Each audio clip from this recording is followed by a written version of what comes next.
அந்த ராஜ்யமும் அந்த ராஜ்யத்திலிருந்து வெளிப்படும் மகிமையான சுவிசேஷமும்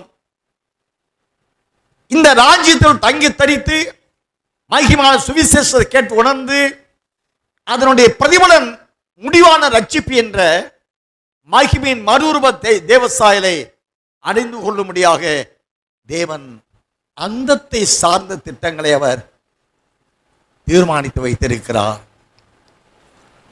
அந்த சத்தியம், அந்த ராஜ்யம், அந்த ரட்சிப்பு வேறே ஜனத்துக்கு கொடுக்கப்பட தேவன் விரும்பல. இது இனி சம்பவிக்க போகிற காரியமாக நாம் கடந்த நாட்கள் தியானம் செய்திருக்கிறோம்.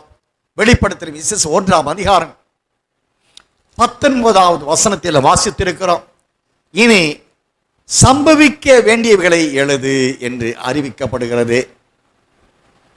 தானியேல் 2ஆம் அதிகாரம் 44, 45 2 வசனங்களிலே இனி சம்பவிக்க போகிறதை தேவன் ராஜாவாய் உமக்கு காண்பித்திருக்கிறார்.